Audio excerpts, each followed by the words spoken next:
एक बार सूरदास जी और तुलसीदास जी दोनों मिले। तो तुलसीदास जी महाराज राम जी के भक्त, सूरदास जी हमारे कन्हैया के भक्त। तो तुलसीदास जी अपने छोटे से रघुनाथ जी को अपनी गोदी में लिए और सीधे सूरदास जी की कुटिया में पहुंचे। ब्रजमंडल आए हुए थे। सूरदास जी के पास पहुंचे तो सूरदास जी ने बड़ा स्वागत किया, आओ भगत की। बोले महाराज आओ विराजो। तुलसीदास जी बोले आपके पद सुनकर के रोम रोम प्रफुल्लित हो जाता है।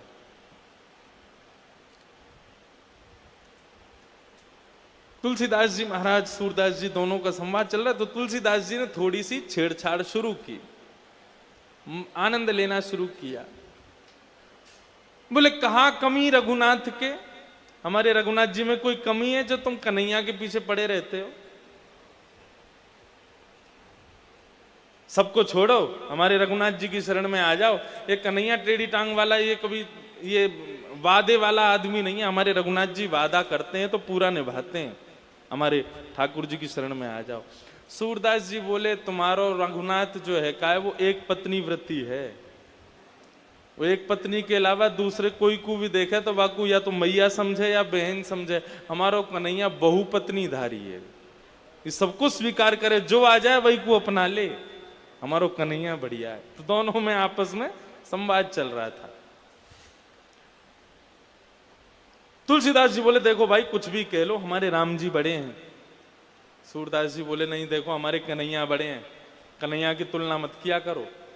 जबकि हैं दोनों एक ही, राम कृष्ण दो एक हैं, अंतर नहीं निमेश। यदि राम कृष्ण दोनों प्रकट हो जाएं तो आप ये नहीं बता सकते राम कौन है कृष्ण कौन है। केवल एक ही तरीका बताने का, आंखें देखो गौर से। जिसकी आंख मटक रही हो समझना कन्हैया है, जो गंभीर बैठा हो समझना राम है। इनके नयन गंभीर हैं, उनके चपल विशेष। जो कभी यहां देखे तो तुरंत यहां देखे और फिर यूं देखे, ऐसे देखे, यहां देखे, वो समझना ये कन्हैया है। और जो गंभीर दीर्घ गंभीर नेत्र एकांत करके बैठा हो राम जी। तो दोनों में आपसी विवाद हो गया महाराज। राम जी बड़े हैं, कन्हैया बड़े हैं। तुलसीदास जी बोले एक काम करो, तोल लो।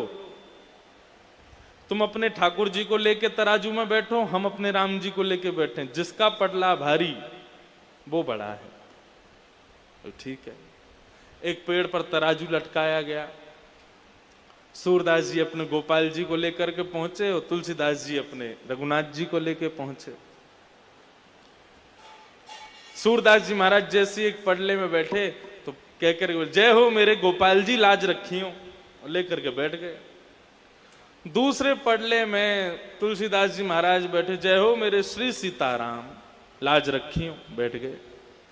अब दोनों ही बैठे तो तराजू ऊपर नीचे होते होते होते होते आकर के रुका तो श्री तुलसीदास जी का पल्ला नीचे चला गया, सूरदास जी ऊपर लटक गए हवा में। सूरदास जी बोले कहा भयो? बोले कहा भयो नीचे पाम लटका के देखो। सूरदास जी ने पैर लटका के देखे तो हवा में थे। सूरदास जी समझ गए कि हम ऊपर आ गए, ये तुलसीदास नीचे पहुंच गए, मतलब राम जी बड़े। तुलसीदास जी बोले अब हमने सिद्ध भी करवा दिया, राम जी बड़े हमारे। कन्हैया वनैया को छोड़ो, रघुनाथ जी की शरण आ जाओ। सूरदास जी ऊपर पटला से कूद गए नीचे, अपने ठाकुर जी को लेकर के कुटिया में आ गए और सिंहासन पर ठाकुर जी बैठा दिए और गुस्सा होकर के सूरदास जी बैठ गए।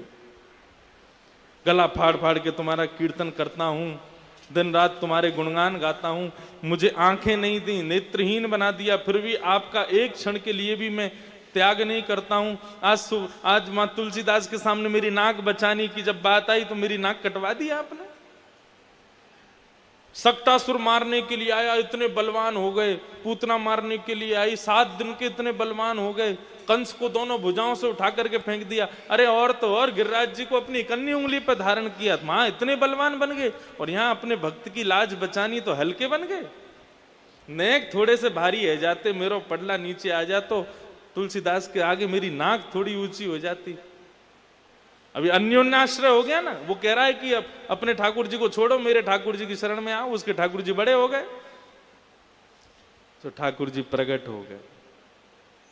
बाबा दोनों हाथों से उनके गाल पकड़े। मोसो नाराज क्यों है रहे हो?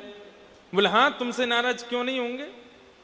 सब अच्छा ही तो किया आपने मेरे संग, मुझे नेत्र नहीं दिए, घर परिवार सब छूट गया, सबको छोड़ छाड़ के यहाँ कुटिया में रहते हैं, दिन रात आपका भजन करते हैं, अच्छा किया क्या आपने मेरे संग, आज मेरी नाक कटवा दी।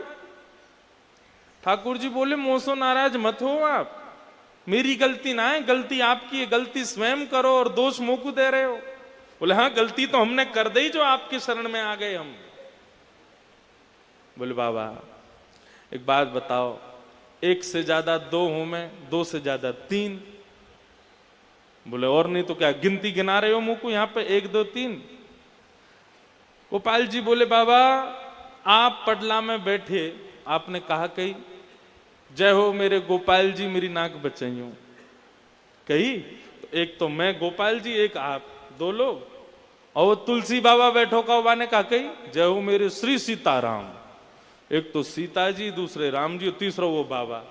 मां तीन बैठे यहां पे दो बैठे, तो दो को पटला भारी होगो कि तीन को भारी होगो? बोले तीन को भारी होगो। बोले तो यही तो गलती है गई, आप भी कहते जय हो मेरे राधे गोपाल प्रभु, तो हम भी दोनों आ जाते, आपके पटला को नीचे ही लाते। अब दो ही बैठे थे तो पटला तो ऊपर जानो ही हो। सूरदास जी बोले जल्दी बैठो मेरे संग, गोदी में आओ। गोदी में लिए ठाकुर जी फिर से गए तुलसीदास जी के पास। सूरदास जी बोले फिर से तराजू टांगो। तुलसीदास जी बोले क्यों? बोले पहले एक गलती हो गई थी, अब हम दोबारा समझ के आएंगे, अब की बार नापतोल करवाओ। तुलसीदास जी बोले एक ही बार होगा, अब तो हम समझ गए कि तुमको किसने पढ़ा लिखा के भेजा है। सूरदास जी बोले नहीं नहीं नहीं, एक बार और तराजू लगाओ फिर से तुलना होगा। तुलसीदास जी ने सूरदास जी को हृदय से लगाया, बोले मुझे को सब पता है कौन आया था, आपको क्या बता के गया। तो इसको कहते हैं एकांतिक मति। केवल मति एक में लगाओ, अपनी मति को ज्यादा भटकाओ मत। एक सिद्धांत अपना लो, प्रेम सबसे करो लेकिन मन किसी एक को ही दो।